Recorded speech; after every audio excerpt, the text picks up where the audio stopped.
Oke, berhubung karena bentar lagi mau SBMPTN dan banyak dari kalian mungkin yang akan melakukan UTBK dan lain-lain atau akan melakukan perjalanan hidup yang lebih lanjut. Ya, ini akan menjadi lompatan lumayan sangat besar, tapi karena berhubungan dengan COVID, it probably doesn't feel as much as different karena kalian bakal di rumah gitu. Dan perhitungan kalau COVID masih dalam 1 tahun lagi, ya, kalian bakal tetap di rumah gitu. But apart from that, yang benar-benar lebih berpengaruh bagi kalian itu adalah the fact bahwa kalian akan the fact atau kemungkinan kalian akan masuk ke universitas yang kalian mau atau kalian tidak, atau jurusan yang kalian mau atau tidak gitu. Dan karena ya gue pengen memberikan beberapa important lesson saja yang mungkin valuable untuk kalian dan itu relatif, dan it's just big, dan itu berdasarkan apa yang telah gue jalani gitu, and personally, dan bagaimana mungkin akan membantu kalian along the way atau menjadi pemikiran kalian seperjalanan ini kayak dalam waktu jangka waktu ini sebelum SBMPTN, apa yang gue lakukan jika gue jadi kalian gitu, dan apa yang telah gue lakukan ketika gue menjalani masa itu, atau mungkin at least karena gue SNMPTN dan gue gak melakukan SBMPTN, jadi ya same thing, pokoknya semua orang sama-sama berjuang gitu. Dan what's noteworthy for me is the fact that kalau gimana ya, kayak kayak gini nih, if you want something you have to want it that bad gitu. You want it that bad, that means kayak lu bakal mikirin itu berkali-kali to the point of everything that you do. You bakal kayak apa yang lu lakukan selama waktu ini, lu akan merasa bersalah ketika lu tidak melakukan apa yang sebenarnya lu inginkan. Dan ketika lu melakukan sesuatu yang kayak lu melakukan yang sebenarnya tidak membantu lu dalam menempuh proses itu, lu akan bisa merasionalisasi itu dan lu bakal feel bad gitu. So kalau kita lihat contohnya itu adalah kayak gini, misalnya kayak ya harusnya lagi ya, selalu lu mau TBK kan, terus lu instead of belajar lu malah doing everything yang bukan belajar gitu, dan lu nggak bisa merasionalisasi keputusan itu gitu.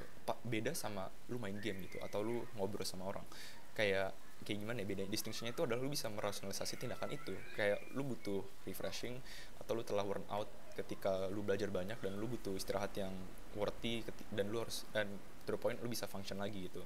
Beda sama lu wander around gitu, kayak lu nggak habis belajar, lu nggak usah ngapain, tapi lu pengen nyantai gitu. Dan itu adalah perbedaan ketika lu mau sesuatu yang bener-bener lu pengen sama lu cuma pengen doang gitu. Karena kayak kalau lu cuma pengen doang, lu cuma kayak oh ya udah, I think that's good gitu, but I don't really kayak, dan trade offnya kalau lu nggak dapet ya lu it's okay gitu, something like that gitu. Tapi kalau lu bener-bener pengen, lu bakal kayak jadi maksudnya tuh, why I am saying this, it's about kayak delivering you on how you should aim something gitu.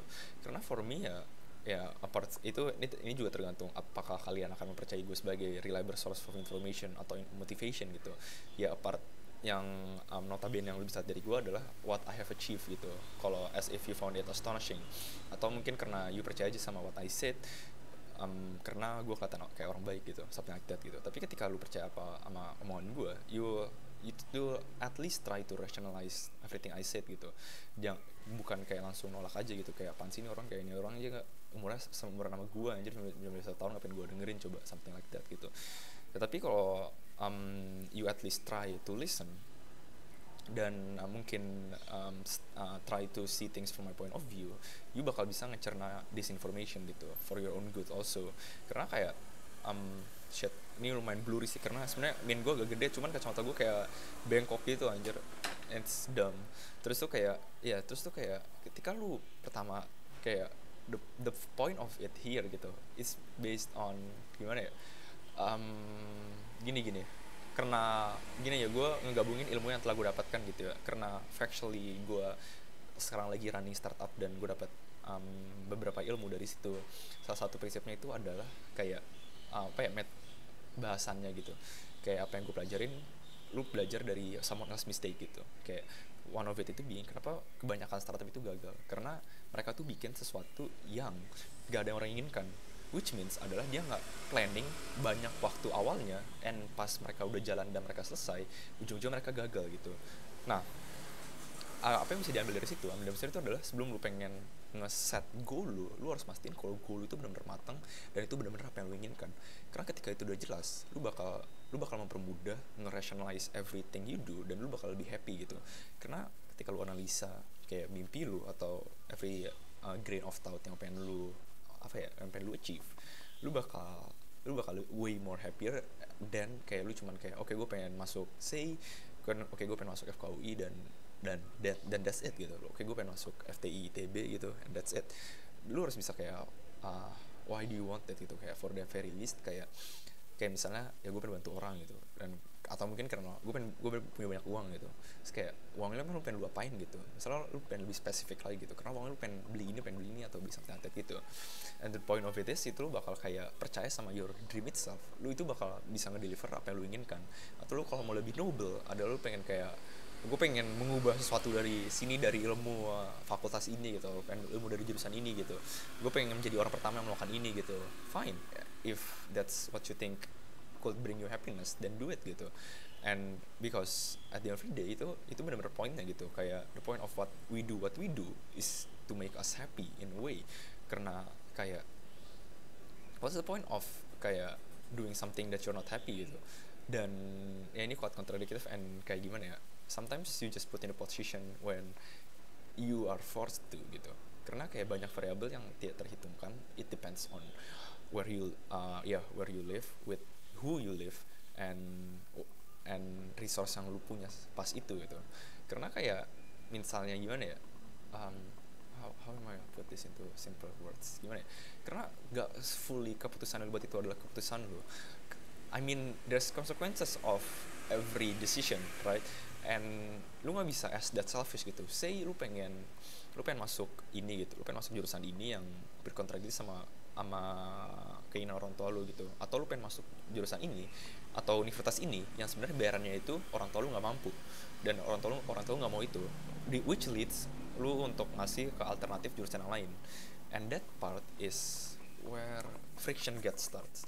Kayak ada gesekan antara keinginan lu dan keinginan orang lain, ataupun variabel orang lain seperti masalah ekonomi, in which you might not feel as pleasant as you would initially. Karena kayak ya lu merasa aja kayak something has been taken from you gitu, kayak lu sebenarnya pengen ini, cuman gara-gara variable yang out of your reach lu nggak bisa mendapatkan itu. Dan itu inevitable gitu, itu harus lu hadapin, dan lu harus see that apa ya, as something fair gitu. Karena kayak no matter how unfair it is, kalau lu stuck in vain, lu mikirin itu terus, lu gak bakal bisa progress gitu. Lu bakal it's just gonna hold you down. It's not gonna do anything apart from holding you down gitu. You just gonna accept it and ya kayak apa ya, use the best resource that you have gitu. Kayak it could go as very as kayak misalnya say lu input in kayak keluarga yang kurang beruntung dan buku-buku yang lo bisa dapetin itu dikit, terus ataupun juga lu nggak bisa ikut bimbel dan lu malah ngeblame your parents capability untuk lu nggak bisa ikut bimbel atau something like that. Dan itu nggak bisa jadi your frame of thought for a long time gitu. You have to let go gitu.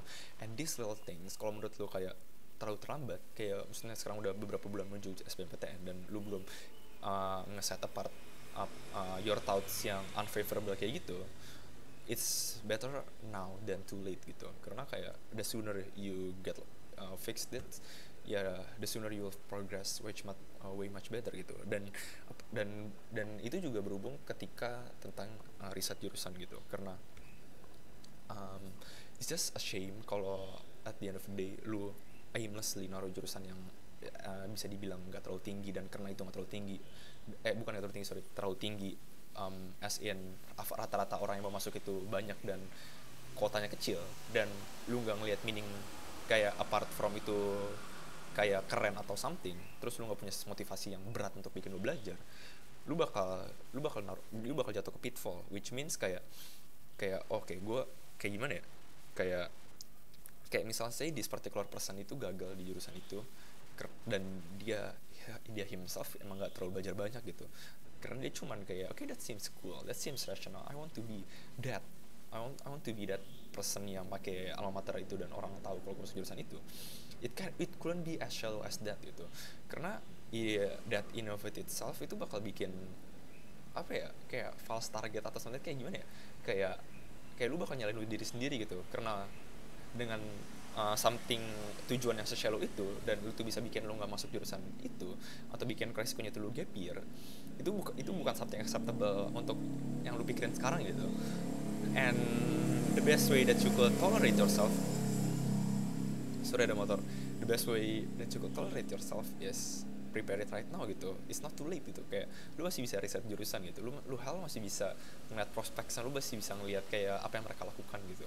Dan just make sure gitu, you don't regret it, karena it will be the thing that you do for 4 years gitu. Karena pain yang you bakal withstand right now, even if kayak ya ada yang bilang stres tapi karena sekarang itu cuma TPS, ada yang bilang less stress tapi say ini lebih stres untuk for most people kayak, and it's painful, say kayak ini tuh bakal jadi lompatan besar, dan anggap kayak lu ikut mandiri juga, ini bakal a stressful journey karena kayak in very short of time lu bakal di-spec untuk ngasuhin banyak hal.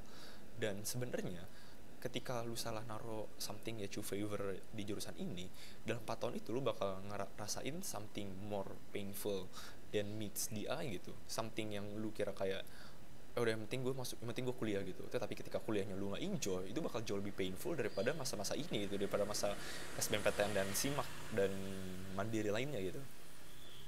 And it's something that worth taking a look at gitu, karena once you change all kayak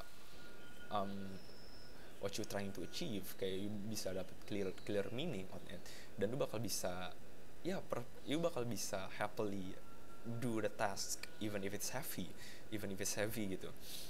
I think that's all I want to say. So try to summarize everything that I say into some points. Oh yeah, BTW, if you reach on this certain video, I'm really thankful that you watch all of it, because I think it's only 30%.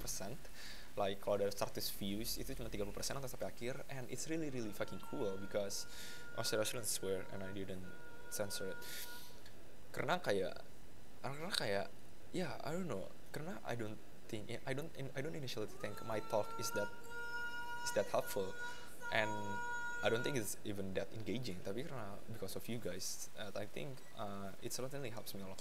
And dan karena gue di channel pakai bahasa Indonesia, I'm actually creating another channel in which I pakai bahasa Inggris, karena I just want to try and reach more audience. And I think it's worldwide, because certainly speaking English is not, English is like the most spoken language I think, and ketika gue pakai bahasa Indonesia cuman satu Indonesia doang bisa dengerin gue gitu, and it's just kind of a really low barrier, really low barrier on it. Terus jadi channelnya itu namanya Calvinikov, dan gue bakal naruh di description, dan probably gue juga bakal mau bikin podcast di Spotify, and let me know what you guys think.